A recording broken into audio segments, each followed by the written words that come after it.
نحمد اللہ تعالی ونصلی ونسلم علی رسولہ المجتبی وعلی آلہ وصحبہ وبارک وسلم دائما ابدا اما بعد اعوذ باللہ من الشیطان الرجیم بسم اللہ الرحمن الرحیم ان اللہ وملائکتہ یصلون علی النبی یا ایہا الذین آمنوا صلوا علیہ وسلموا تسلیما اللهم صل وسلم وبارك على سيدنا ومولانا ونبينا محمد النبي الأمي الكريم وعلى آله وأصحابه أجمعين الصلاة والسلام عليك يا سيدي يا رسول الله وعلى آلك وأصحابك يا سيدي يا حبيب الله الصلاة والسلام عليك يا سيدي يا رحمة للعالمين وعلى آلك وأصحابك يا سيدي يا خاتم النبيين۔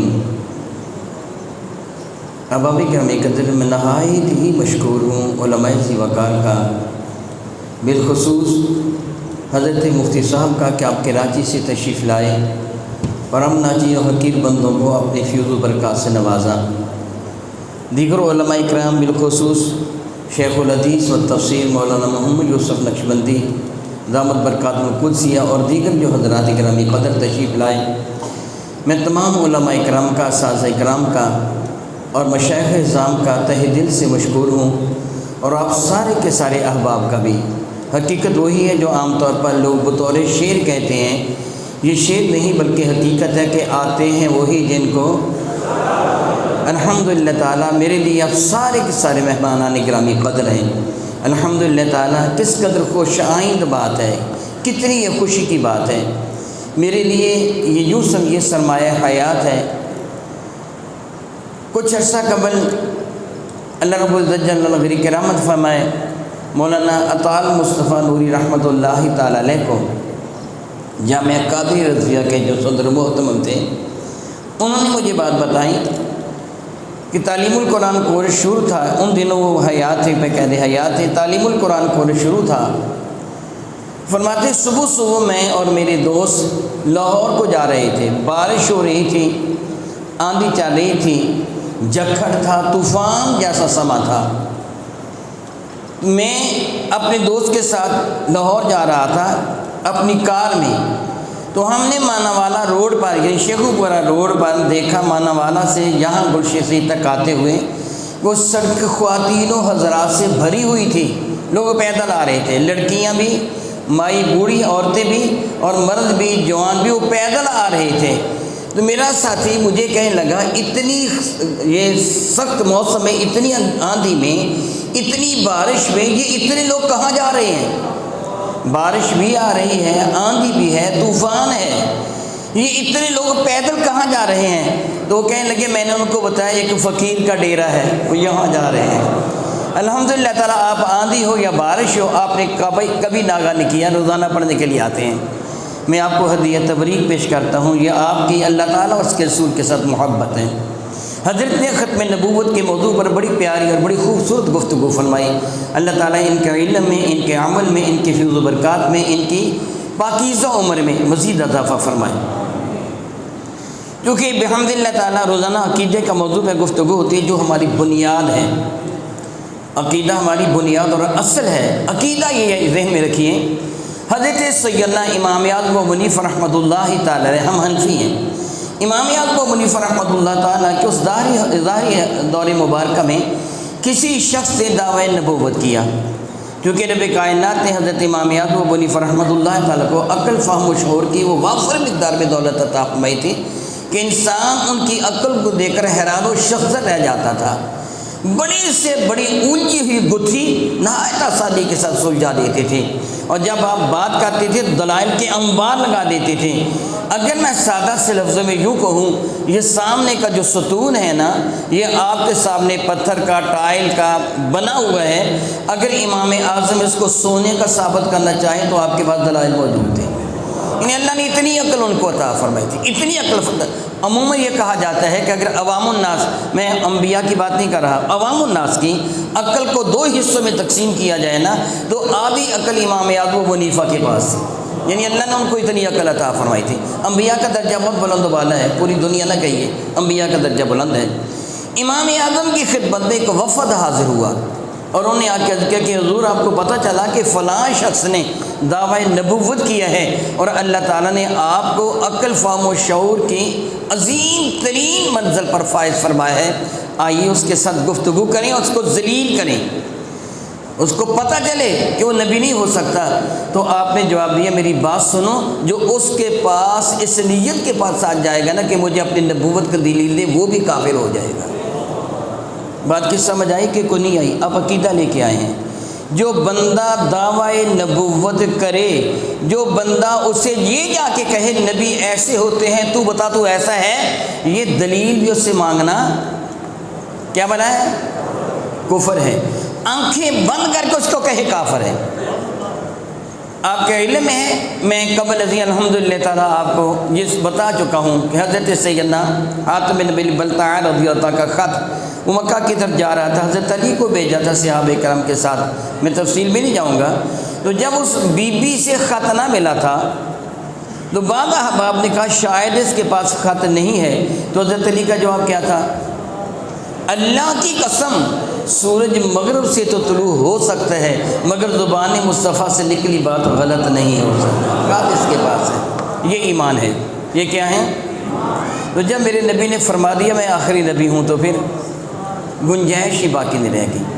باقی اس خبیث شخص کو انبیاء علیہ السلام کے ساتھ تشبیہ دینا، یا اس سے پوچھنا کہ نبی یا کوئی بھی دعویٰ کرے، جس طرح کچھ عرصہ قبل بھی فیصل آباد کی خبیث عورت نے دعویٰ کیا، لاہور کے ایک بدبخت نے دعویٰ کیا، لوگ دعویٰ کرتے ہیں، ان کے پاس جا کر انٹرویو لینا کہ جی بتاؤ تم کیا ہو کیا نہیں ہو۔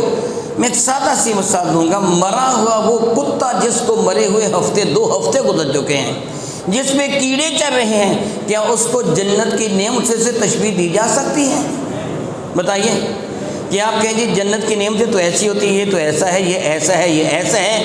مرے ہوئے ایک غلیظ کتے کو جنت کی نعمتوں سے کوئی نسبت نہیں دی جا سکتی، اس قادیانی دجال کو نبیوں سے نسبت کیسے؟ اور اس طرح دوسرے وہ لوگ ہیں جس طرح حضرت ایک بات ارشاد فرما رہے تھے کہ یہ خود کو مسلمان کہلوا کے لوگوں کو دھوکہ دیتے ہیں۔ حقیقت یہی ہے، اگر میں نے وہ کتاب لکھی نا دعوت انصاف و عمل، میں نے وہ کتاب لکھی، آپ کو آپ کے میں سے اکثر کے پاس ہوئی دعوت انصاف و عمل، میں نے اس میں یہ جملہ لکھا ہے کہ اگر قادیانی دجال دعوی نبوت نہ بھی کرتا تب بھی بدترین کافر تھا۔ اگر دعوی نبوت نہ بھی کرتا، ان دنوں میں ایک کتاب لکھ رہا ہوں قادیانی کی یہ سچی باتیں، ان سچی باتوں میں ایک سچی بات یہ بھی ہے، دجال قادیانی نے ایک پیشین گوئی کی تھی کسی عورت کے ساتھ شادی کرنے کی، پیشین گوئی کی تھی، اور اس سے کہا تھا اگر میری یہ پیشین گوئی سچ ثابت نہ ہو تو کائنات میں سب سے زیادہ لعنت کے لائق پھر میں ہوں گا۔ کتنی لعنت کسی پر بھی نہیں ہے جتنی لعنت پھر مجھ پر ہے۔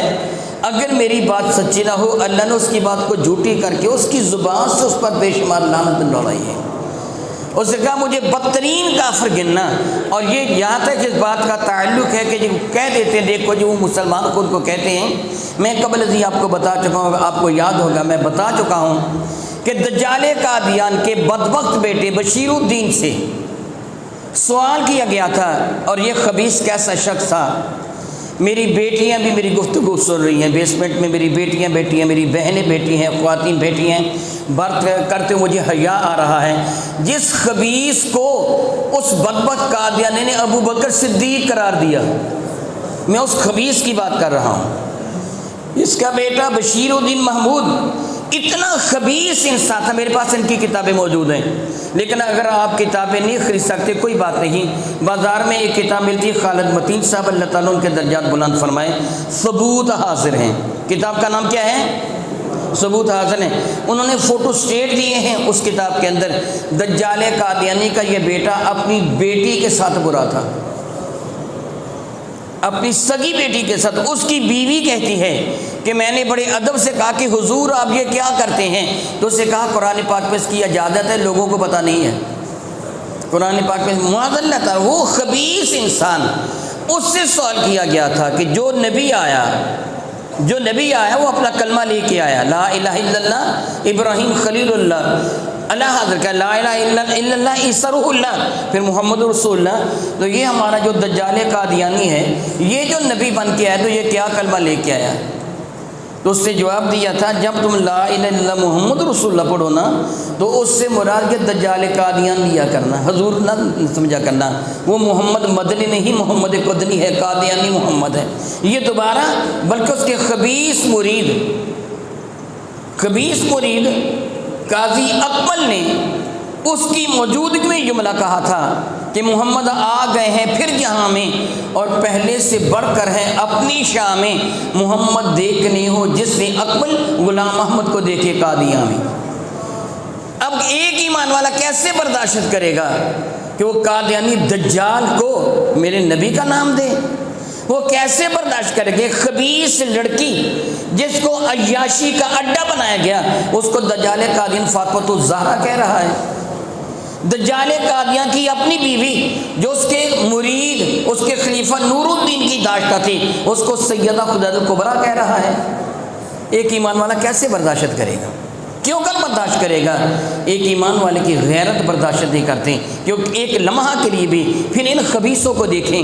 اس نے یہ بکواس بکی کہ جو مجھ پر ایمان نہیں لاتا وہ کتیوں کی اولاد اور حرام زادہ ہے اور کافر ہے جو مجھ پر ایمان، یہ قادیانی دجال نے کہا ہے۔ اور آپ کے علم میں ہوگا کہ جب حضرت قائد اعظم علیہ رحمہ کی وفات ہوئی تو آپ کی نماز جنازہ پہ دنیا بھر سے عمائدین آئے، جن میں کافر بھی تھے، مسلمان بھی تھے۔ کافروں نے اپنے انداز میں تعزیت کی، ایک طرف بیٹھ گئے، مسلمانوں نے نماز جنازہ پڑھی۔ ان کافروں کی صف میں اس وقت کا وزیر خارجہ ظفر اللہ خان تھا۔ اس کو سر ظفر اللہ کہتے ہیں، سر کے لائق نہیں کہ اس کو جناب کہا جائے، ایک خبیث کے لیے لفظ سر کیا۔ ظفر اللہ خان اس وقت کے پاکستان کا وزیر خارجہ جو تھا وہ کافروں کے اندر بیٹھا ہوا تھا، اس نے نماز جنازہ نہیں پڑھی۔ اس سے سوال کیا گیا، صحافیوں نے سوال کیا کہ جناب یہ تو گورنر جنرل ہیں قائد اعظم علیہ رحمہ، اور ان کی نماز جنازہ پڑھنا حکومت پاکستان کے اعلیٰ نمائندوں کی ذمہ داری ہے، پروٹوکول ہے، دنیا کو دکھانا ہے، پوری دنیا پر یہ بات چل رہی ہے کہ پاکستان کا گورنر جنرل قائد اعظم محمد علی جناح وہ وفات پا گئے ہیں اور ان کی نماز جنازہ پوری دنیا میں کوریج ہو رہی ہے، تو آپ نماز جنازہ میں شامل نہیں، آپ تو یہاں ان کی صف میں بیٹھے ہیں، یعنی جو غیر مسلم ہیں۔ تو اس کا جواب کیا تھا؟ مجھے آپ کسی مسلمان حکومت کا کافر وزیر خارجہ خیال کر لیں، کیا کسی مسلمان ملک کا، سارے بتاؤ، کسی مسلمان ملک کا، پھر بتاؤ کسی مسلمان ملک کا، اس نے اپنے کفر کا خود اقرار کیا، کسی مسلمان ملک کا کافر وزیر خارجہ سمجھ لو، یا پھر کسی کافر مملکت کا مسلمان وزیر خارجہ خیال کر لو۔ اگر تم قادیانی کو کافر نہیں مانتے تو تم اپنے آپ کو کافر کہہ رہے ہو، یاد رکھ لینا۔ اگر تم قادیانی کو کافر نہ مانو گے تو اپنے آپ کو کافر کہو گے، اگر اپنے آپ کو مسلمان مانتے ہو تو پھر قادیانی کو کافر ماننا پڑے گا، دونوں میں سے کافر۔ اس سے یہ فیصلہ کیا تھا، تو وہ تو آپ کو کافر سمجھتے ہیں، آپ کیوں کر ان کو مسلمان سمجھتے ہیں؟ کیوں کر ممکن ہے کہ ان کو مسلمان کہا جائے، بلکہ ان کے نام بدبختوں کے مسلمانوں جیسے ہونا بھی مسلمانوں کی توہین ہے۔ الیاذ باللہ تعالیٰ، میں نے کبھی اس کا وہ نام نہیں لیا جو اس کے ماں باپ نے، اس کے پیو نے، اس کی ماں نے رکھا۔ میں دجال قادیان کہا جاتا ہوں۔ لفظ غلام احمد میں بھی ایک عزت ہے، وہ کب عزت کے لائق ہے؟ وہ خبیث کا بھی عزت کے لائق ہے کہ یہ نام بھی اس کو دیا جائے، وہ اس نام کے لائق بھی نہیں ہے، وہ دجال قادیان ہے۔ حضرت ارشاد فرما رہے تھے نا، کذبون الدجالون، میرے نبی نے فرمایا تھا بڑے جھوٹے اور دجال ہوں گے جن کی تعداد 30 ہوگی۔ میرے کریم آقا نے ان کی وضاحت فرما دی تھی، یہ خبیث بھی انہیں دجالوں میں ایک دجال ہے۔ جو مسلمان اپنے پہلو میں، ایمان کی بات ہے، میں ایک صاف سی بات کرتا ہوں، میری بات آپ انشاءاللہ تعالی ضرور فالو کریں گے۔ آپ کے گھر میں قرآن مجید فرقان میر کا مبارک عزت والا نسخہ رکھنے کے لیے کوئی ریل ہوگی یا کوئی الماری ہوگی یا کوئی جگہ ہوگی یا کوئی ڈبہ ہوگا جس کے اندر قرآن پاک کا نسخہ رکھا ہے۔ آپ مجھے بتائیے کہ کیا آپ وہ ڈبہ، وہ رحل کہ جس کے اندر قرآن کریم رکھا ہوا ہے، بچے کا وہ پیمپر پوٹی سے پیشاب اور پخانہ سے لطخا ہوا وہ اس ڈبے میں رکھنا برداشت کریں گے؟ بتائیے بھلا، سارے بتاؤ۔ نہیں برداشت کریں گے۔ کیوں برداشت نہیں کریں گے؟ ایک جگہ نہایت پاکیزہ کلام پاک اور نہایت گندا کپڑا نہیں رکھا جا سکتا، تو ایک دل میں اللہ اور اس کے رسول کی محبت اور قادیانی کی محبت بھی اکٹھی نہیں ہو سکتی۔ یہ کیسے ممکن ہے کہ ایک غلیظ، گندا اور اعلیٰ ترین محبت ایک دل میں اکٹھی ہو جائے؟ غیر ممکن ہے، ہو ہی نہیں سکتا۔ یہ خارج از امکان ہے، تصور بھی نہیں کیا جا سکتا، اور تصور کرنے والا بھی اس کے ایمان میں شک ہے کہ جو تھوڑا سا خیال کریں کہ معمولی سی دل میں جگہ دے دیں، پیشاب سے لتھڑا ہوا کپڑا تھوڑی دیر کے لیے بھی قرآن پاک کے ساتھ نہیں رکھا جا سکتا۔ نہیں ہم برداشت کریں گے۔ میری بات کافی سمجھ میں آئی نا؟ آپ نے یہ عقیدہ لے کے جانا ہے۔ آج کل پرسوں کوئی بھی دعویٰ نبوت کرے تو آپ کہیں چلو میں دیکھ کے آتا ہوں کیسا ہے، اس سے میں کچھ سوال کروں گا۔ امام اعظم فرماتے ہو سوال کرنے والا بھی کافر ہو جائے گا۔ جب نبی نے فرما دیا میں آخری نبی ہوں، نص قطعی نے رب کائنات کے ارشاد گرامی قدر خاتم النبیین، تو پھر بات باقی کیا رہے گی؟ ہمارا ایمان تو پھر معاذ تذبذب میں آ گیا اگر ہم تھوڑی دیر کے لیے بھی اس کی نبوت کو تسلیم کریں یا اس سے پوچھیں کہ تو بتا تو نبی کیسا ہے۔ اللہ یعوذ باللہ تعالیٰ، میں نہایت ہی مشکور ہوں دوبارہ پھر ان سارے علماء کرام کا کہ جنہوں نے مجھے ناچیز و حقیر بندے کی دعوت پر اپنا وقت نکالا، تشریف لائیں، اور بالخصوص حضرت محترم مفتی صاحب کا کہ یہ مصروف ترین شخصیت ہیں۔ مجھے پتہ چلا کہ میں بحمد اللہ تعالیٰ بہت مصروفیات ہیں ان کی، اور آپ کراچی سے ہمیں اپنے ارشادات عالیہ سے مستفیض فرمانے کے لیے تشریف لائے۔ میں نہایت ہی شکریہ ادا کرتا ہوں ان حضرات گرامی قدر کا۔ مجھے کہا گیا تھا نام نہیں لینا ہے، ٹھیک ہے میں نام نہیں لیتا، لیکن میں تہہ دل سے مشکور ان حضرات گرامی قدر کا جو ان کو کراچی سے لانے کا سبب بنے، اور ان کی فیض و برکات سے ہمیں مستفیض فرمایا۔